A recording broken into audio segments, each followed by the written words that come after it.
El pueblo quiché opina. La Alcaldía Indígena del Quiché, Canal 35 de Sistecom, Xolabaj TV y Asociación Maya Ucushbe te invita a que nos sintonices todos los miércoles de 10 a 11 de la mañana al programa El Pueblo Quiché Opina, por la frecuencia 90.7 FM Radio Quiché y por la frecuencia 93.5 FM Xolabaj Radio. Un espacio donde abordaremos temas coyunturales y lo que ha implicado la pandemia del COVID-19 en los territorios de Iximuleu, Guatemala. Te invitamos a seguir la transmisión en vivo por Facebook. Nos encuentras como Asociación Maya Ucushbe y Canal 35 de Sistecom. Saqrikal shik, nimelach maltio, chopan chung irchuchanim, ashach pano que bushib qatsir, con pecha ataqemloch, ronogel miércoles de 10 a 11 de la mañana, fue programa Ubi el Pueblo Quiché Opina. Muy buenos días a todas y a todos. Muchísimas gracias por estar con el programa El Pueblo Quiché Opina, que se transmite los miércoles de 10 a 11 de la mañana. Como siempre, antes del inicio de nuestro programa, pues generalmente hacemos mención, recordamos las energías del día que nos gobierna. Y como el día de hoy es el Wakip Toj, según nuestro calendario maya, Wakip es el 6, Toj es la reciprocidad. Antiguamente, nuestras abuelas y abuelos nos enseñaron que debemos de estar agradecidos con todos, con el abuelo sol, con la abuela luna, con el aire, con el agua, con la madre tierra, con los árboles que nos dan la vida. Y por eso ellos entendieron que tenemos que cuidar nuestro entorno, porque nuestro entorno depende de nuestro porvenir, ¿verdad? Y entonces es por eso que en este programa generalmente hacemos mención, una pequeña síntesis de lo que significa las energías de cada día, ¿verdad? Y el día de hoy, como decía, el Wakip Toj, las 6 energías de la reciprocidad. Hoy los seres humanos prácticamente nos han individualizado, los seres humanos nos han metido a una competencia desenfrenada, nos han dividido en clases, en los sectores, los que tienen dinero y los empobrecidos, y las capas medias, ¿verdad? Pues son sectores que el mismo sistema ha promovido para que exista en esta situación. Bueno, nosotros tratamos de que esto se mantenga como está pensado anteriormente. Es decir, la cuestión económica no debería de dividirnos, porque todos somos seres humanos, todos vivimos de nuestro entorno, todos vivimos del agua, del aire y de la madre tierra y del fuego. También el Toj es el fuego sagrado que hacen nuestros guías espirituales, hombres y mujeres, que hacen la ceremonia, lo que en Quiché, en Cachiquel, lo conocemos como el Shukulem, ¿verdad? Seguramente hoy, este día, muchos de los cerros estarán o ya estuvieron nuestros guías agradeciendo por la vida, agradeciendo por todo lo que nos ha dado la Madre Tierra. Bueno, la semana pasada estuvimos eh, conversando con el amigo, compañero de lucha, de resistencia, a Edgar Gutiérrez. Edgar Gutiérrez, él es analista político, defensor de los derechos humanos, ex canciller de Guatemala, fue coordinador del REMI, una cantidad de aportes que ha tenido para nuestro país, para nosotros, para mí como pueblo quiché opina, pues una persona que hace análisis muy serio, muy responsable y trata de contribuir para entender la situación en la que estamos viviendo. Y hemos visto varios de sus artículos que se han publicado donde ha escrito de una manera bastante ecuánime para entender todo el proceso que estamos viviendo y principalmente los primeros 100 días del gobierno de Bernardo Arévalo, que que ya sabemos, ya cumplieron los 100 días, lleno de obstáculos, pero también de expectativas, pero también se están viendo cambios. Probablemente no lo que esperamos, pero de que hay cambios, sí, de que hay una ruptura con los gobiernos anteriores, corruptos, que solo se dedicaron a saquear el país, eso está clarísimo, que no hay una continuidad. Entonces, esto, Edgar, pero también el día de hoy es el Día de los Trabajadores, 1 de mayo, Día de los Trabajadores de todas partes del mundo. Tal vez sería interesante que comenzáramos con el programa, que nos pudieras hablar una síntesis, cuándo nace, por qué el Día del Trabajo el 1 de mayo, qué ha pasado, cómo estamos ahora los trabajadores, realmente se respetan los derechos o es una cuestión, nada más se dijo, pero esto está ausente prácticamente en los derechos de los trabajadores. Bienvenido, Edgar, al programa El Pueblo Quiché Opina. Gracias por estar con nosotros, por compartir tus conocimientos a este programa. Adelante. Muchas gracias, mi querido Domingo. De nuevo es un enorme placer estar con ustedes. Ya es nuestra segunda semana consecutiva y eso me da mucha alegría. Em, sí, tenemos muchos temas de qué hablar, ¿verdad? Y en efecto, este miércoles es muy significativo. Se celebra en todo el mundo el Día Internacional del Trabajo y esto tiene que ver con una lucha ardua que se llevó a cabo por parte de trabajadores en Estados Unidos, en Chicago, en la ciudad de Chicago, en una fábrica de alimentos que todavía existe después de más de un siglo, la McCormick. Esto fue en 1886. Los trabajadores protestaron durante varios días, entre abril y mayo, porque había mucho abuso, sobreexplotación de su trabajo. Las jornadas laborales de aquel entonces eran de 16, de 14 horas al día, de 12 horas al día. Y esto consumía, por supuesto, las fuerzas físicas, la salud de los trabajadores, y por eso hubo protestas que fueron violentamente reprimidas.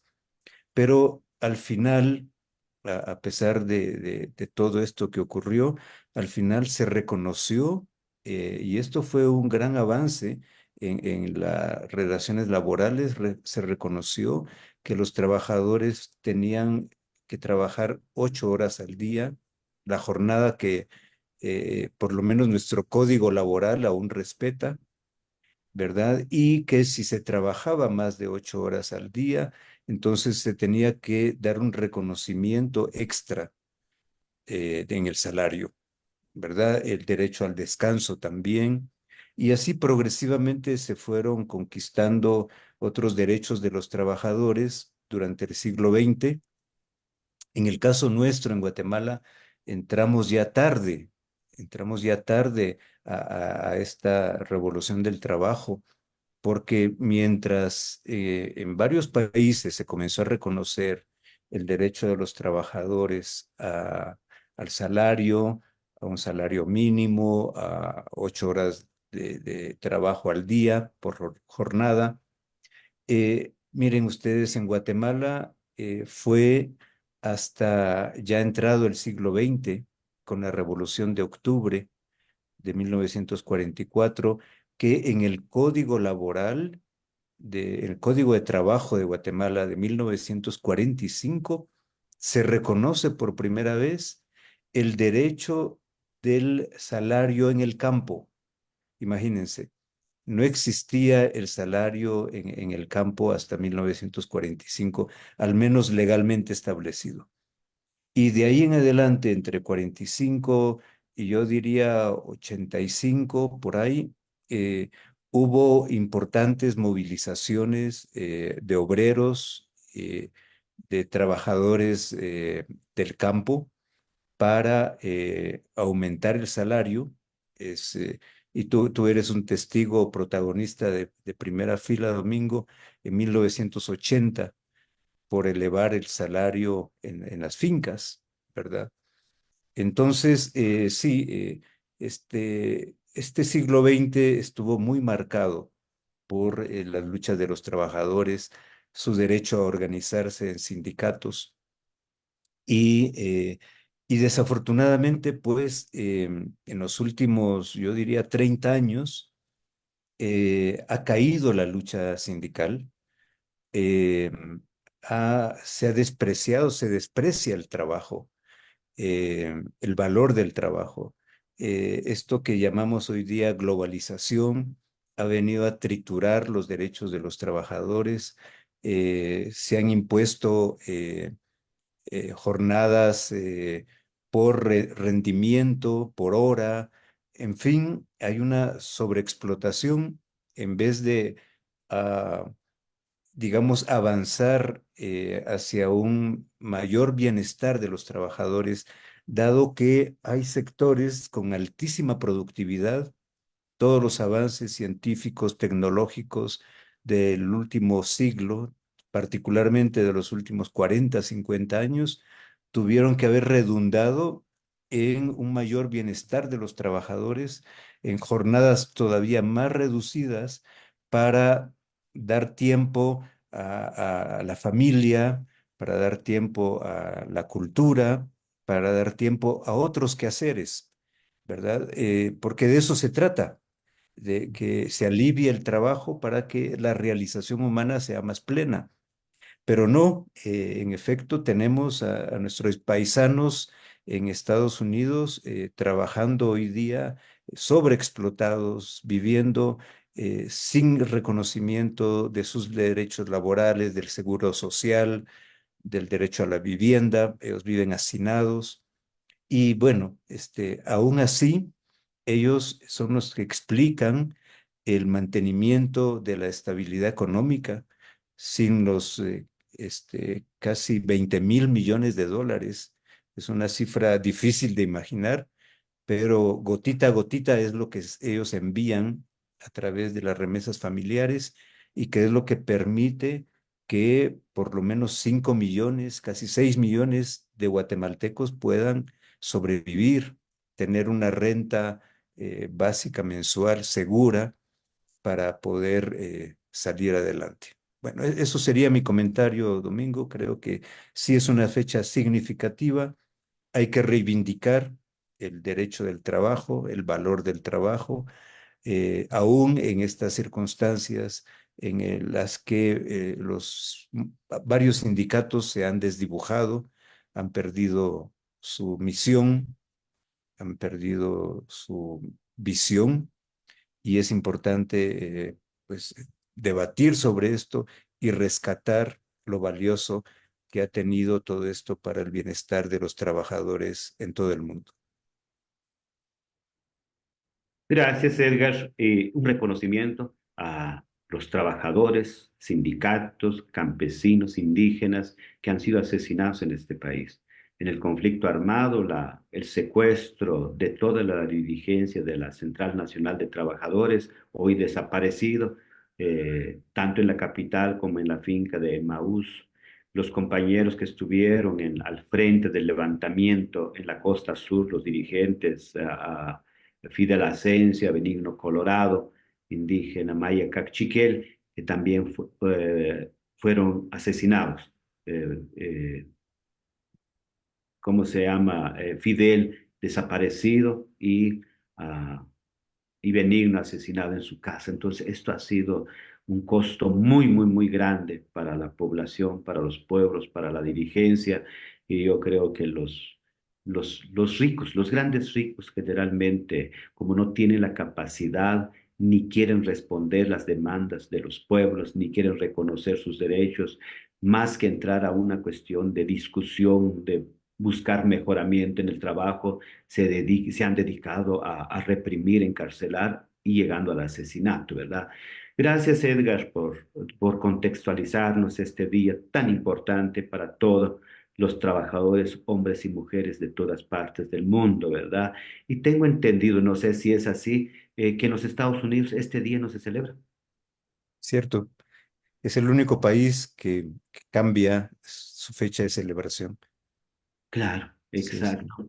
No reconociendo los mártires de Chicago, seguramente, ¿verdad? correcto, correcto. Y, Es Edgar, una manera de no dar su brazo a torcer, pero ahí está, ahí quedó la huella indeleble de los mártires. exacto. Sí, sí, sí. Gracias. Gracias, Edgar. Quería ver la cuestión de cómo darle seguimiento a lo que habíamos iniciado la semana pasada. La semana pasada estuvimos hablando de los 100 días del gobierno actual. Los primeros 100 días, qué se han hecho, cuáles son los obstáculos, cómo vemos la situación. Vos como analista político, cómo ves este proceso que estamos viviendo y compartiste con nosotros puntos centrales de las posibilidades, de lo que se está haciendo y de los grandes obstáculos que se presentan. Yo sé que no vamos a repetir el programa, pero para los que escuchan por esta segunda parte o para contextualizar con el programa anterior, sería bueno si nos pudieras hacer un resumen de esto. Te agradezco mucho. Claro que sí, con mucho gusto. Yo creo que es importante empezar diciendo que tenemos por primera vez en muchos años un gobierno democrático, de talante democrático. Esto quiere decir un gobierno que es respetuoso de los derechos civiles, políticos, que quisiera avanzar hacia los derechos económicos y sociales también, que respeta el orden republicano. Sí, es un gobierno de buena voluntad que quisiera subir al carro de la participación a la mayoría de los pueblos, sino a todos los pueblos, a las mujeres, en fin, a los jóvenes, pero a la vez es un gobierno con restricciones, con condicionamientos. Quizá el más importante de estos es el rol de la fiscal general que se ha ido perfilando durante estos 3 meses como un rol cada vez más político. Eh, la fiscal general se reúne con diputados de la oposición, con alcaldes. La fiscal general polemiza con el presidente de la República. Sus principales colaboradores, el fiscal de la FESI, Rafael Corruchiche, eh, polemiza con diplomáticos, hace análisis político, geopolítico, que no corresponde a un fiscal, ¿verdad? Entran a discutir sobre temas electorales de otros países. En fin, están jugando un rol meramente político y como tienen a su disposición las herramientas del derecho penal, de la persecución penal, las emplean para seguir persiguiendo políticamente, seguir criminalizando a los operadores de justicia y a la disidencia en general. Este es el principal obstáculo, por lo menos a la vista, que tiene el gobierno del presidente Arévalo.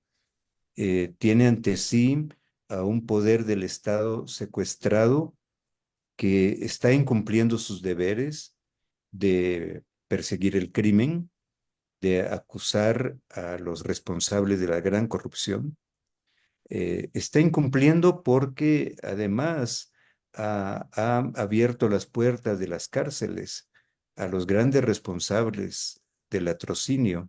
Ya vimos la semana pasada Alejandro Sinibaldi libre y listo para perseguir a los fiscales, ¿verdad? A propósito de Chicago y de lo que hemos hablado, esto parece que Al Capone, Al Capone se pone a perseguir a Elliot Ness, ¿verdad? A los fiscales anticorrupción. Eh, tenemos eso, tenemos allí como el más evidente de las oposiciones políticas.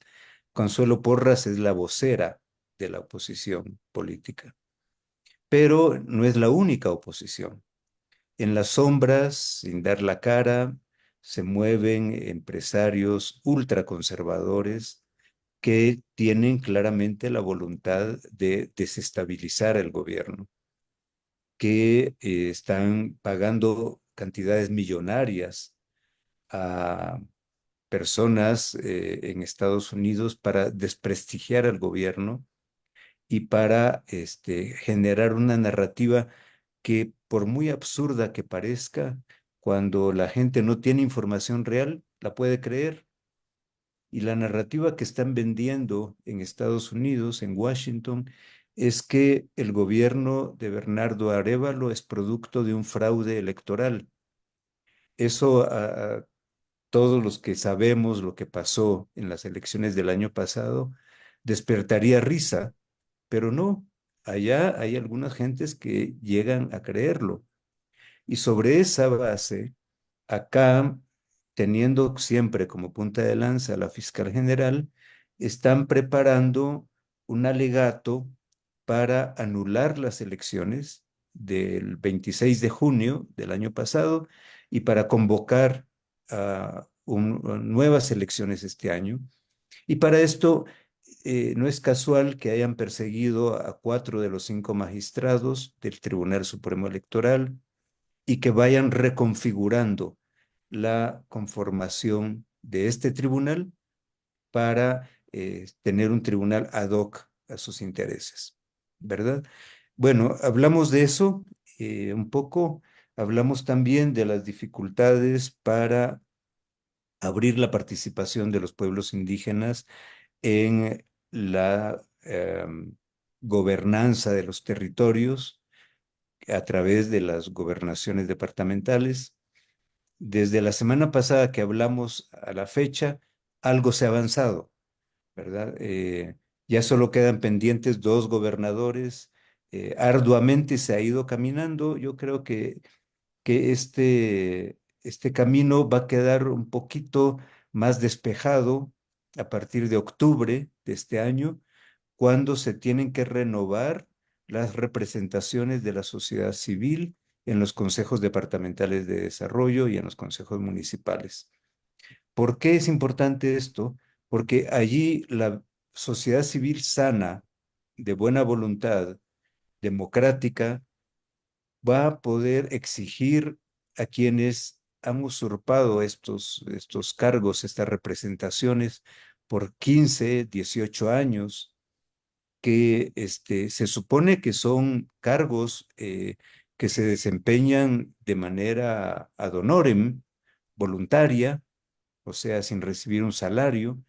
Y como sabemos, esta es una forma generosa de dar servicio a la comunidad, y por eso es que muchas autoridades que ocupan esos cargos por un año son pues sostenidos por la propia comunidad para que su familia pueda seguir comiendo, alimentándose, educándose. Pero estar 15 y 18 años en esas condiciones no parece lógico, ¿verdad? No parece lógico, parece más bien que hay tantos intereses moviéndose en torno a los consejos de desarrollo departamental, particularmente todo lo que tiene que ver con asignación de obra pública, que entonces han caído algunos de ellos, de estos representativos de la sociedad, en el esquema de la cooptación. Y por eso se han aferrado allí y por eso estuvieron insistiendo durante meses en mantener un esquema de gobernadores que no es más que la continuidad de los gobiernos del pasado, de los intereses de los grandes constructores y de aquellos poderes fácticos que utilizan también los contratos públicos para blanquear sus utilidades ilícitas, ¿verdad? Entonces, bueno, vamos viendo que por ahí va saliendo el asunto. La otra gran dificultad que enfrenta el gobierno, que ha venido enfrentando, es el de la burocracia.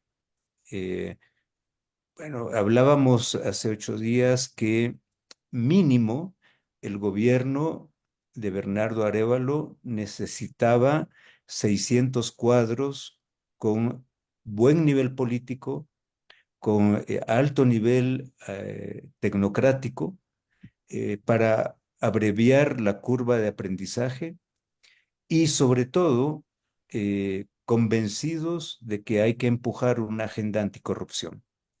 Bueno, esta cantidad de cuadros no los ha logrado reunir el gobierno, en parte porque su partido es un partido chico que no estaba maduro todavía para asumir responsabilidades de Estado, en parte también porque sigue el temor, o sea, sigue la amenaza de la persecución penal, hay miedo de participar, ¿verdad?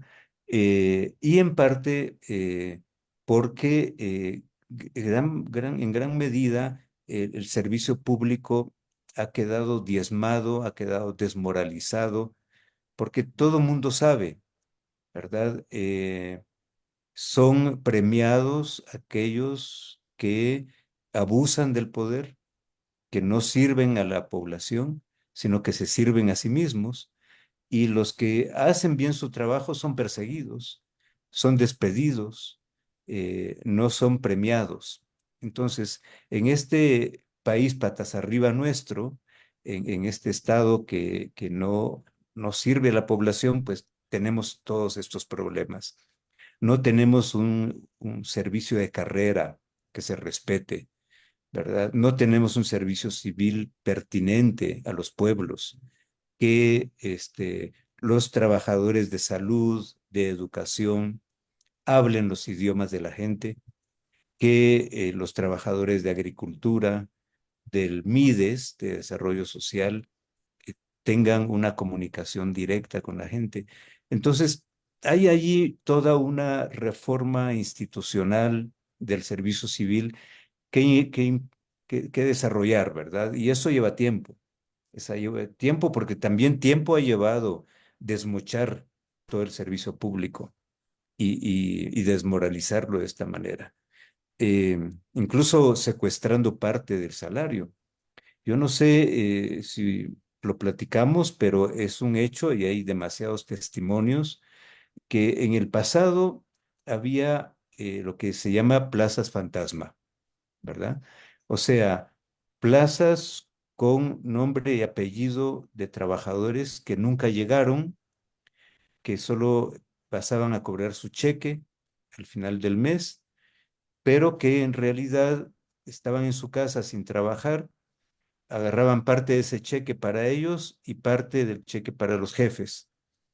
En otros casos, los diputados, por ejemplo, inscribían en la nómina de servidores públicos del Congreso a la trabajadora doméstica, al jardinero, al albañil, al chofer, ¿verdad? Y les pagaba lo mínimo y él se quedaba con la mayoría del sueldo. Pero no estamos hablando de poquitos, estamos hablando de diputados que tenían en esa nómina a 100, 125 trabajadores. Entonces, imagínense ustedes, multipliquen eso, unos mínimo 10,000 quetzales al mes, ya son 100,000 quetzales, son 125,000 quetzales, que de manera ilícita engrosaban a sus cuentas bancarias. Entonces, eso ya ha desaparecido en gran medida, pero esto lo sustituyó una forma de extorsión que consistía en que el trabajador, trabajadora, era contratado sí, solo sí, una parte, un 25%, un 30%, lo ponía en un sobre al final de mes y se lo dejaba al jefe en su escritorio. Y cuando esto no ocurría, simplemente la despedían. Por eso es que hacían contratos de apenas 3 meses, ¿verdad? Porque si fallaban un mes, ya estaban fuera. Y bueno, esto ha ocurrido y esto, por supuesto, que ningún servidor público profesional va a soportar esto, ¿verdad? Eh, Aunado a esto, el gobierno de Yamatei hizo lo siguiente: despidió miles de trabajadores del sector público de manera injustificada, y estos trabajadores están ahora exigiendo su indemnización, el pago de sus prestaciones, y como tienen razón, los tribunales laborales están poniendo allí una montaña de pagos que hay que hacer. Miren, solo en la Secretaría de Comunicación Social de la Presidencia, que tiene un presupuesto anual de 27 millones de quetzales, enfrenta demandas laborales por 78 millones de quetzales. Es decir, más del doble de lo que es su presupuesto. Y, por otro lado, las bases duras del partido de Yamatei eh, les amarraron un contrato de inamovilidad laboral con el 011, o sea, trabajadores permanentes. Así que hay un campo minado tremendo para el gobierno, y no es fácil salir de eso, ¿verdad? Esto es lo que va empantanando, va haciendo poco eficaz el trabajo del gobierno, y a eso apuestan, ¿verdad? A ir diciéndole a la gente: ya vieron, estos no trabajan, estos no funcionan, estos no dan los resultados, y de esa manera van picando pues la eh, impaciencia de la población. Ese es el juego de la ingobernabilidad que vienen jugando los grupos, las redes de corrupción y de crimen que nos han mantenido atados durante décadas. Gracias, Edgar, por este resumen tan importante, tan claro de lo que estamos viviendo, porque a veces hablar de estos grandes obstáculos, porque a veces uno piensa, no es que el gobierno no quiere adelantar o es un gobierno débil, sino todos estos grandes obstáculos y lo que vienen. A mí me llama mucho la atención el magisterio que ya hizo una movilización en Chimaltenango. Tengo entendido que están llamando también mañana para otra movilización. Y lo que llama la atención, ¿por qué no hicieron con los gobiernos anteriores? Prácticamente ellos estuvieron al servicio de los gobiernos corruptos, principalmente los dirigentes del sindicato que engañan al magisterio. Yo creo que hoy por hoy hay un proceso por erradicar la corrupción, la impunidad, donde debe participar la sociedad, cuestionando todo este tipo de cosas, denunciando estas cosas, ¿verdad? Que hace este sindicato. También queríamos aprovechar para leer algunos mensajes de Jerónima Ish. Dice: saludos, don Domingo, y al expositor. Importante tema para entender bien este día. Saludos cordiales. Dice, también nos dice que es en septiembre que se celebra en los Estados Unidos el Día de los Trabajadores. También Chiquiluz dice: salud desde la ciudad de Omarcá, en el departamento del Quiché. Edgar, hay una cuestión que, muchísimas gracias por escribirnos. Edgar, una cuestión que sería importante compartir. Ya está en las noticias, ya lo anunció el presidente, que quiere hacer una consulta popular, principalmente para mover a la fiscal del puesto en que está. ¿Cómo ves esta cuestión? Bueno, lo veo con escepticismo, Domingo. Lo veo con escepticismo. Yo veo que hay intentos fallidos, y que no se está tomando el toro por los cuernos. Em, bueno, primero se le invitó a renunciar, ¿verdad? Luego se le invitó al gabinete. La señora hizo un desplante. Más adelante se promovió un antejuicio que quedó por allí perdido. Después se hizo una consulta sobre su honorabilidad. Eh, lo cierto es que la ley, la Constitución, lo que dice es que el presidente de la República es el único funcionario del Estado con la potestad de destituir al fiscal general, siempre y cuando hay causales. Esa potestad del presidente está intacta, está intacta. El presidente puede hacer uso de esa facultad y las causales son públicas, son notorias, están a la vista de todo el mundo. El abuso del poder, el incumplimiento de deberes, la violación de la Constitución, el desestabilizar la democracia, querer anular elecciones, secuestrar urnas, violentando la jurisdicción del Tribunal Electoral, los despidos injustificados, el rompimiento de la ley de la carrera de fiscales. Uy, podemos hacer un listado enorme. Entonces, para mí no hay que perderse. Lo que sí es que no hay que caer de ingenuos, ¿verdad?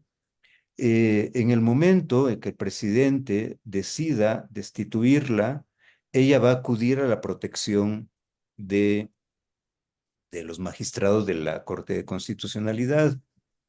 Entonces, lo que sí hay que asegurar es que los magistrados de la Corte tengan la lectura correcta de la Constitución, que de veras cumplan su rol de guardianes de la Constitución. Y, y alguno podrá decir, no, es que hubo una reforma a la ley orgánica del Ministerio Público allá por el año 2016 y le corresponde al organismo judicial, a un juez, decidir sobre la destitución. Y eso no es cierto, eso no es cierto. Una ley menor que contradiga la Constitución no cabe, simplemente es inconstitucional. Y lo que hubo en 2016, esta reforma, es una instrucción al juez. La ley le está diciendo, mire, señor juez, usted tiene también derecho de destituir al fiscal, a la fiscal, cuando haya sido declarado culpable. Por supuesto que eso no va a ocurrir porque ella no se va a investigar a sí misma, ¿verdad? Ella no va a permitir que un fiscal de manera independiente investigue y saque a luz todos los trapitos, pero esta figura del juez es una figura menor. La verdad es que el presidente tiene la facultad y la Corte de Constitucionalidad de respaldarlo, y esto sería la manera de hacerlo. Eh, Ir a una consulta popular, ¿qué significa? Significa ir al Congreso, significa que el Congreso apruebe esto. Como está el Congreso ahora, yo no veo muchos chances. Miren, cada vez que hay una moción de carácter simbólico, pasa a favor del gobierno. Pero cuando se trata de asuntos más de fondo, lo bloquean. Y lo bloquean por una razón.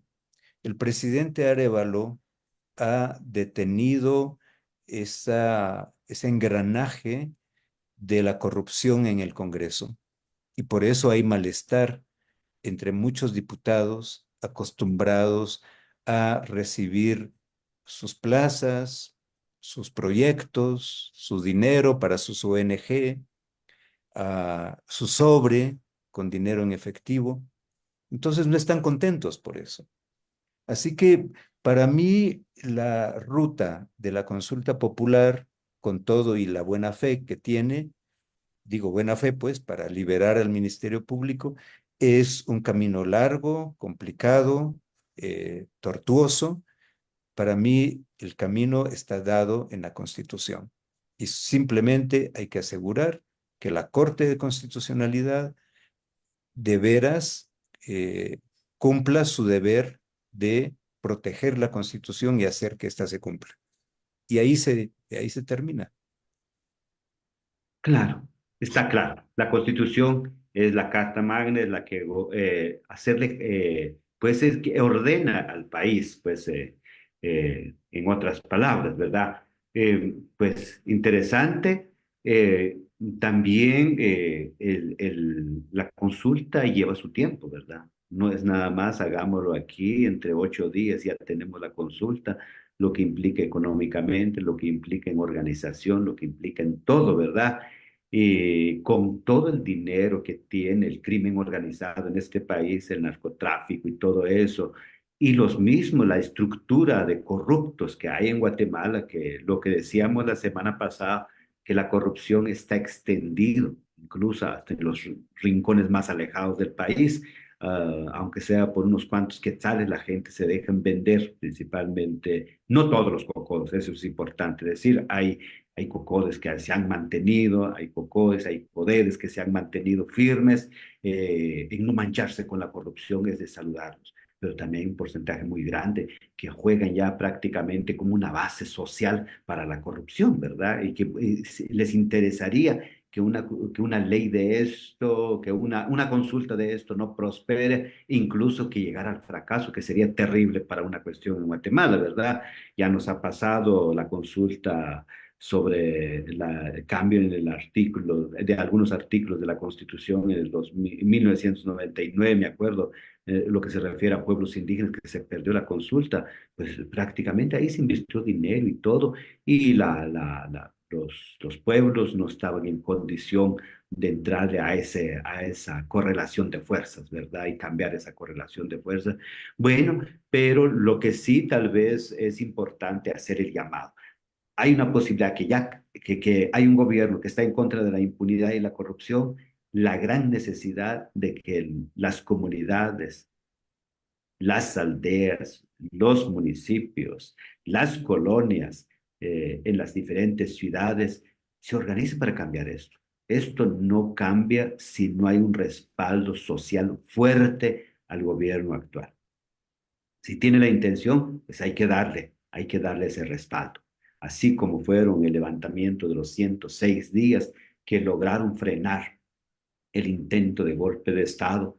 Hoy por hoy esta ruta es una ruta larga, pasa por diferentes fases, ¿verdad? Con esto, Edgar, tal vez tendría otra pregunta muy concreta. Tu opinión de lo que ya dijiste, si ya te adelantaste un poco hace un rato, pero sería bueno ampliarlo un poco más de los nuevos gobernadores que fueron elegidos esta semana por el gobierno de Arevalo. ¿Cómo ves? ¿Cómo lo analizas? La Bueno, participación de mujeres, participación de indígenas. sí, o sea, ha sido trabajoso, ¿verdad? Creo que si la transición del año pasado no hubiese estado tan asaltada por las amenazas y demás, el gobierno pudo haber preparado un paquete legislativo y un paquete de reformas reglamentarias. Porque en el caso de los COCODES y de las designaciones de gobernadores, simplemente reformando el reglamento, poniéndole un límite a la presencia de los representativos de la sociedad civil, era suficiente para renovarlos ya de entrada, desde enero, ¿verdad? Y que entrara la sociedad civil democrática. Este, es más, hay ahí una cierta confusión de qué es sociedad civil, porque hay empleados públicos, el sindicato del STEG ocupa cargos en los CODEDES y uno dice, bueno, sí, son trabajadores, tienen derecho, pero son empleados del Estado, no son propiamente sociedad civil, no son independientes del Estado. Y el concepto de sociedad civil tiene que ver, pues, con separación del Estado, con auditoría del Estado, ¿verdad? Entonces, sí, esto ha sido más trabajoso de lo que esperábamos y yo creo que en la última semana se han dado pasos importantes y ya hay más representativos de los pueblos, ya hay más liderazgos demócratas en Oriente y creo que, como dije hace un momento, en octubre se puede dar un paso todavía más importante porque desde luego ahora los gobernadores llegan, algunos de ellos con buena fe, con buenas intenciones, pero con poca experiencia, y van a entrar en un esquema de gobierno colegiado que está infectado, ¿verdad? Que puede atar las manos a los propios gobernadores. Entonces, no esperemos cambios de la noche a la mañana. Hay que ir limpiando poco a poco esas estructuras. Eh, lo que sí me parece muy relevante y creo que empata muy bien con la idea de gobernabilidad que tiene este gobierno, que tiene la administración del presidente Arévalo, es tener una sociedad, una comunidad mucho más activa, mucho más vigilante, que esté auditando a las autoridades, que estén auditando a los CODEDES, a los ministerios, que estén denunciando permanentemente.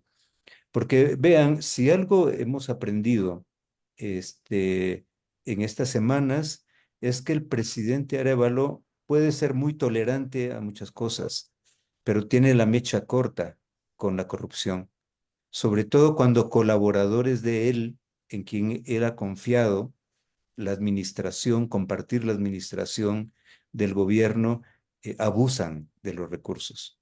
Fue el caso de la ahora exministra de Ambiente y Recursos Naturales.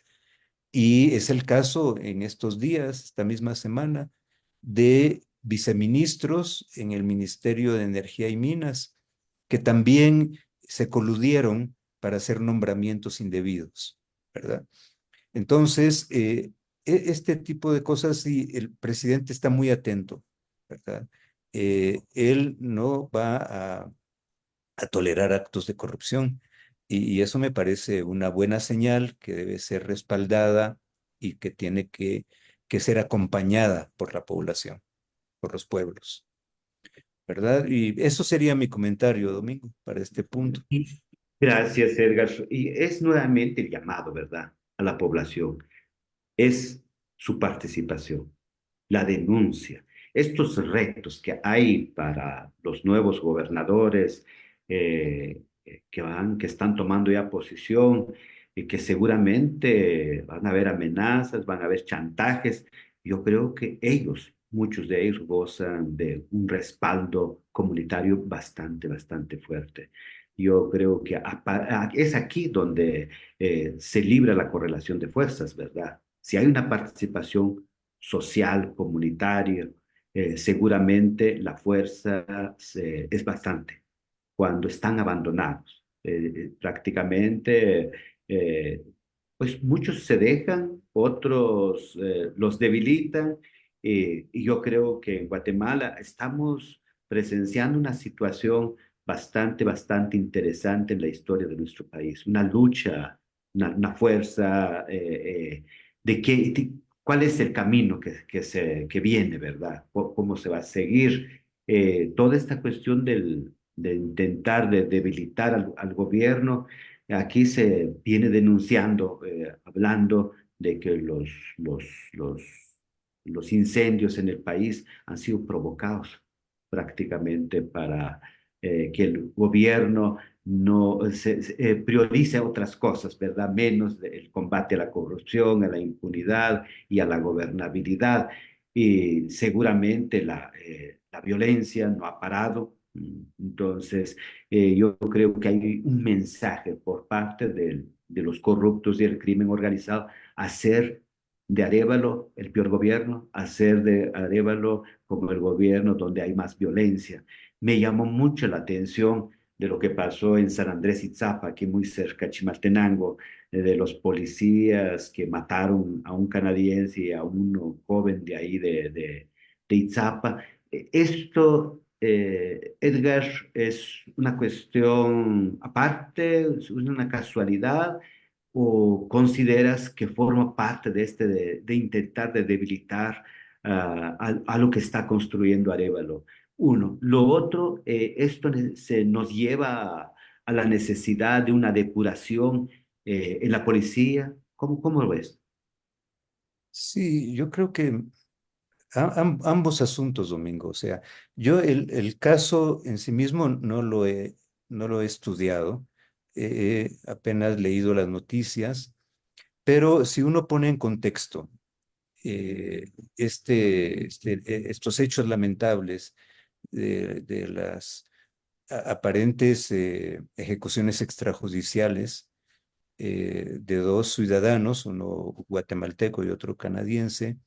El problema que tenemos allí es también, eh, vamos a confiar en que el Ministerio Público va a hacer una investigación objetiva. Pues como están las cosas, difícil. Pero bueno, eh, yo diría que sí hay riesgos de que la desinformación provoque levantamientos violentos, por un lado. Por otro lado, am, se nota que hay ausencia de mecanismos de intermediación, ¿verdad? O sea, cuando hechos como este ocurren, tiene que haber alguien a quien acudir para que garantice que se va a hacer justicia, de que se van a investigar los casos objetivamente. En tercer lugar, en definitiva, sí, la policía ha sido sometida también a una degradación profesional. La corrupción es el lenguaje en muchos lados en la policía. Se había logrado desde la época de Álvaro Colón una recuperación progresiva del profesionalismo de la policía que dio resultados incluso en la disminución de los índices de criminalidad eh, durante más de una década. Y esto se ha perdido en los últimos años, ¿verdad? Se han perdido capacidades profesionales, la moral otra vez, y es muy importante que las nuevas autoridades de gobernación hagan un esfuerzo por recuperar la doctrina policial y recuperar pues también la disciplina y la buena conducta, el respeto de los derechos humanos, que ha sido una parte fundamental en la formación de agentes y de suboficiales y oficiales de la policía. Profesionalizar el servicio policial es indispensable para tener también otra tecla de buena gobernanza en los territorios, porque pues las, digamos, potencialidades de conflictos, de conflictividad, están ahí a la mano, ¿verdad? Y es sobre la policía que recae también la mediación, que recae también la prevención de esos conflictos, para que cada problema tenga su respuesta proporcional, adecuada y a tiempo, ¿verdad? Es una gran labor que, que recae sobre la policía, sobre el servicio de la seguridad civil. Gracias, Edgar. Por eso yo siempre pienso agradecer al ministro, ¿cómo se llama? Barrientos, que no obedeció cuando le pidieron que reprimiera las movilizaciones de los levantamientos de los pueblos en el transcurso de los 106 días, porque realmente yo creo que las leyes, cuando son injustas, las leyes que vienen de personajes comprometidos con la corrupción y la impunidad, pues simplemente no hay que respetarlo, ¿verdad? Y esto fue lo que pasó. De lo contrario, seguramente hubiera cambiado el panorama, estuviéramos hablando de otras cosas en este momento, hablar de muertes, porque en este país prácticamente la represión, pues la policía no está preparada para el diálogo, para esto, sino generalmente el uso indebido de la violencia pues ha afectado mucho al país, ¿verdad? Desde siempre este Estado pues ha venido gobernando a través del miedo, del terror a los habitantes, ¿verdad?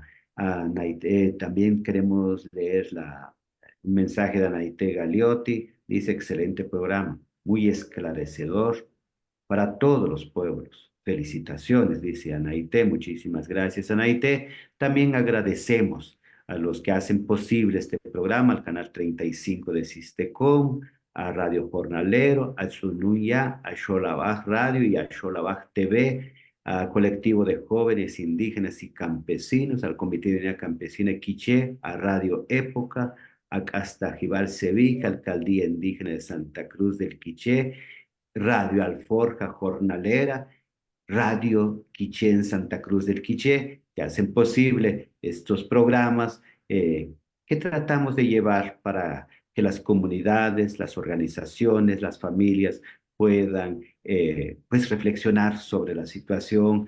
Y gracias, Edgar, por la participación tuyo y de varios analistas, tanto hombres y mujeres, que nos han apoyado para llevar un mensaje esclarecedor a las comunidades, porque como todos sabemos, los grandes medios de comunicación en Guatemala pues no juegan este papel, porque son parte también de la corrupción y de la impunidad, son parte también de despolitizar a la ciudadanía. No están interesados a que el pueblo tenga criterio propio, que pueda hacer análisis objetivo, ejercer sus derechos.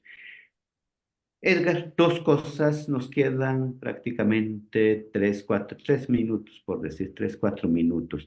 Me gustaría que pudieras decirnos cómo ves, qué recomendación podrías hacer en pocas palabras al presidente Arévalo.